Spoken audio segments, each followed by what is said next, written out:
In the dawn of the 20th century, a world stood on the edge of transformation.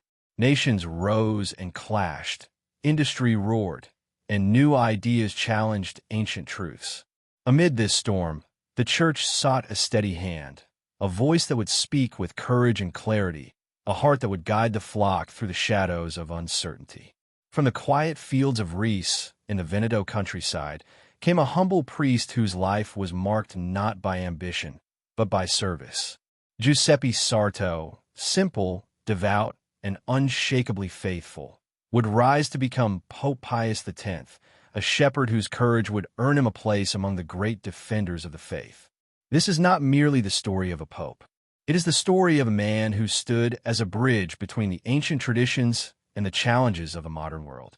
His voice would echo against the growing tides of confusion, calling the faithful back to the heart of the gospel. His hands would feed the poor, comfort the afflicted, and lift the chalice in reverent adoration.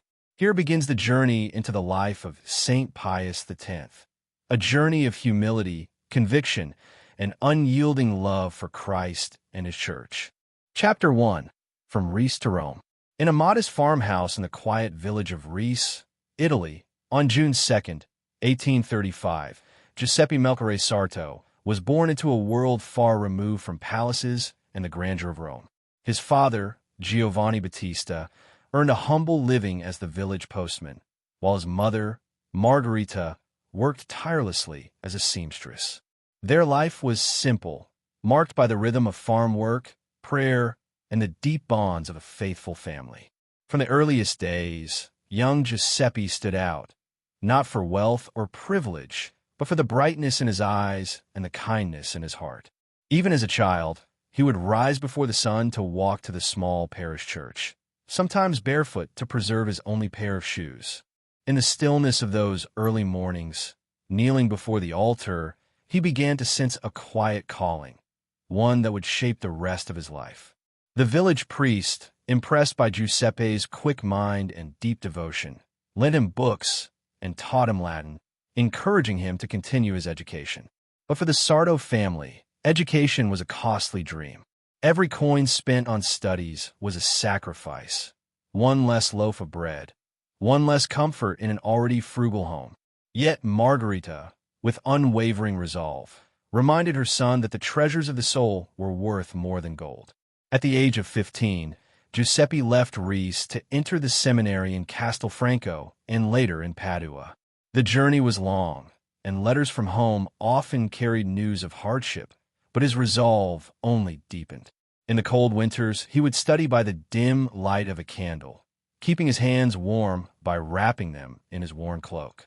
His fellow seminarians noticed something unusual in him, a mixture of humility and determination, a man both rooted in the earth and reaching toward heaven.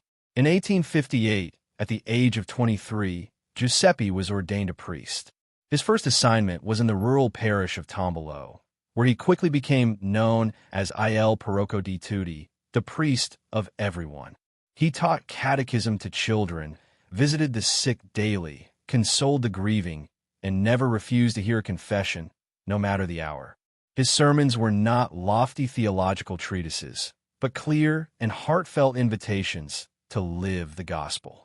Over the years, his pastoral work and deep spirituality drew the attention of his superiors. He was appointed Bishop of Mantua, where he worked tirelessly to improve the education of seminarians and to strengthen the faith of the people. Later, as Patriarch of Venice, he became known not just for his administrative skill, but for his closeness to the poor. People said that the Patriarch walked the streets like a brother among brothers, never losing the humility of his origins.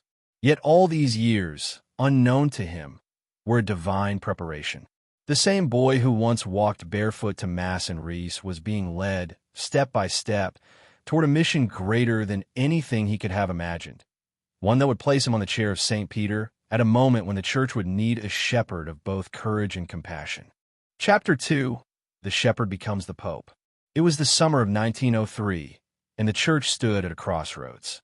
Pope Leo XIII had passed away after a long and remarkable pontificate, leaving a legacy of wisdom and diplomacy. The conclave gathered in the Vatican's solemn halls, cardinals from across the globe entering under the gaze of frescoed saints and the hush of centuries of tradition.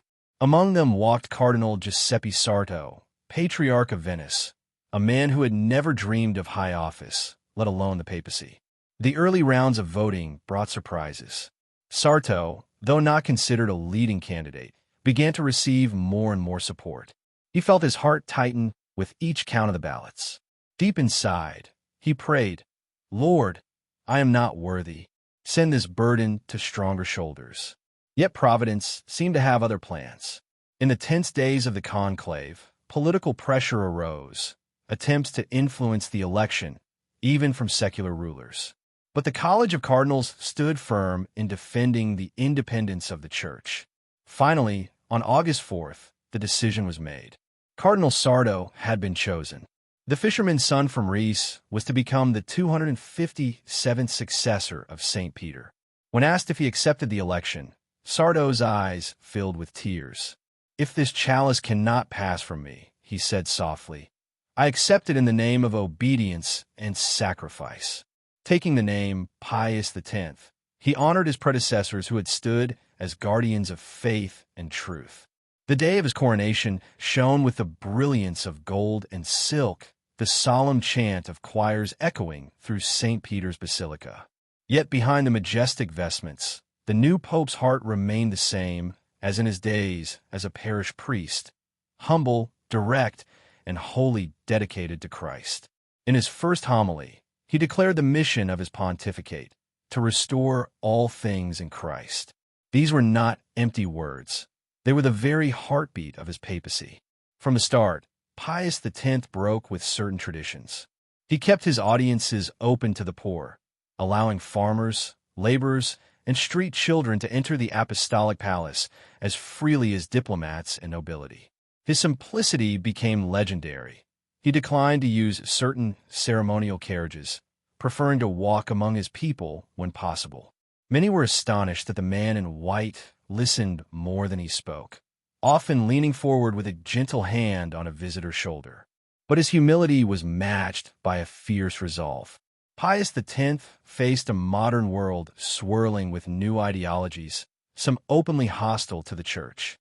He strengthened seminary formation, encouraged frequent reception of Holy Communion, and lowered the age for First Communion so that children might receive the grace of the Eucharist earlier in life.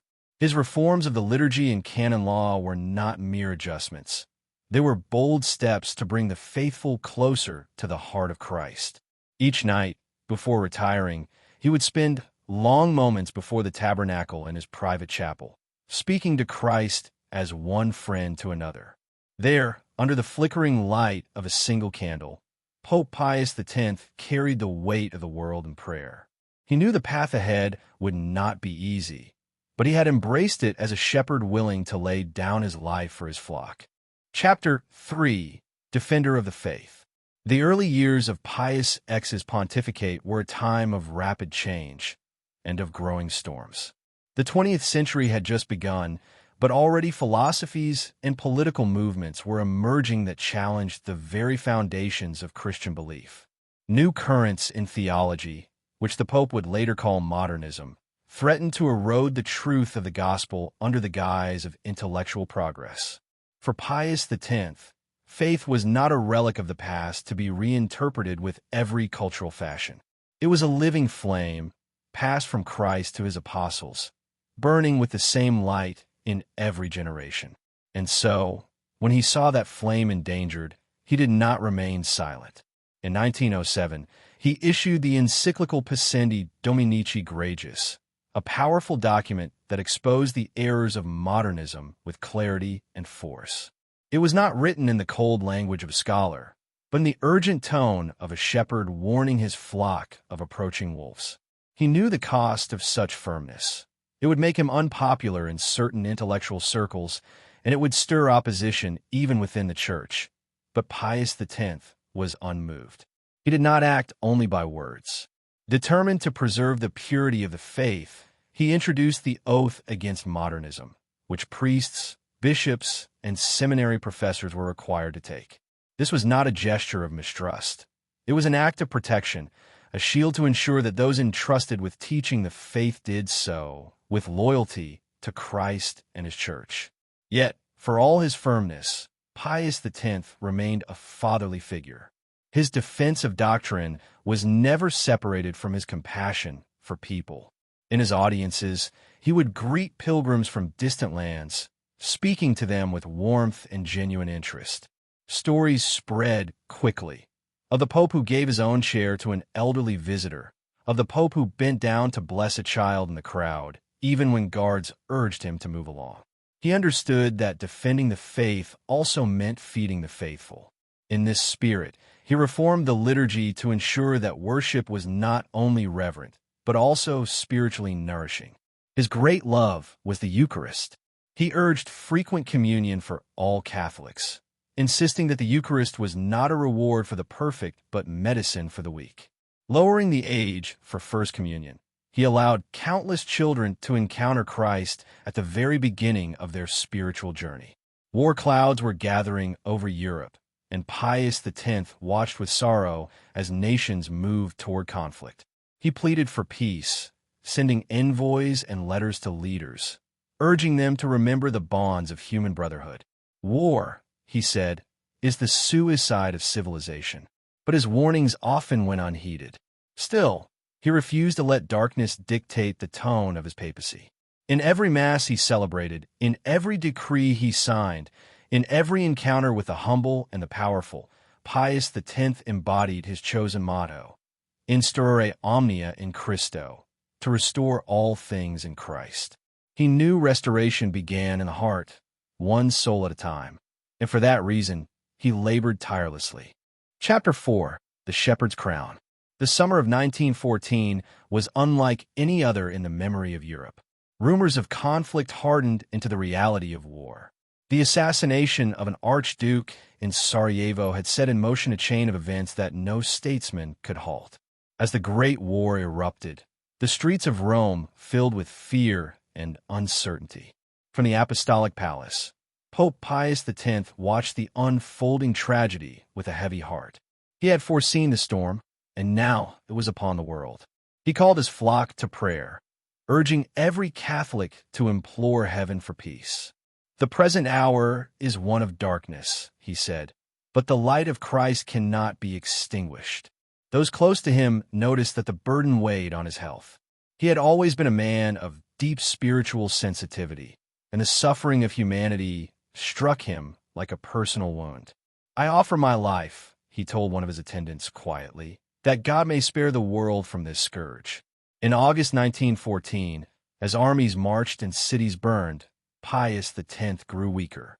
His final days were marked not by fear, but by serene resignation. He received the sacraments with devotion, prayed for the Church and for peace, and offered his sufferings for the salvation of souls. On August 20th, he breathed his last. The news of his death spread quickly. Bells tolled in villages and cities across the Catholic world. People remembered not only the firmness with which he defended the faith, but also the tenderness with which he touched their lives. To the poor of Rome, he was the Pope who gave them bread and blankets in winter. To children, he was the pontiff who welcomed them to the Lord's table. To the Church, he was a shepherd who knew his sheep by name. Years later, in 1954, the Church would declare him a saint. His incorrupt body, resting in Saint Peter's Basilica, became a silent testimony to the purity of his life. Pilgrims still kneel there, not only to honor a pope, but to seek the intercession of a man who lived his motto to the end, to restore all things in Christ. And so, the legacy of Saint Pius X endures, not in monuments or in political achievements, but in the hearts of countless souls brought closer to Christ through his pastoral love. His voice still echoes through time, calling the faithful to holiness, to courage, and a trust in the power of divine grace. Thus ends the life and mission of Saint Pius X, the humble shepherd who became the guardian of the faith and the defender of the poor. May his example of holiness and courage inspire us to place Christ at the center of our lives. Thank you for listening, and if this story has touched your heart, We invite you to follow our channel for more inspiring lives of the saints.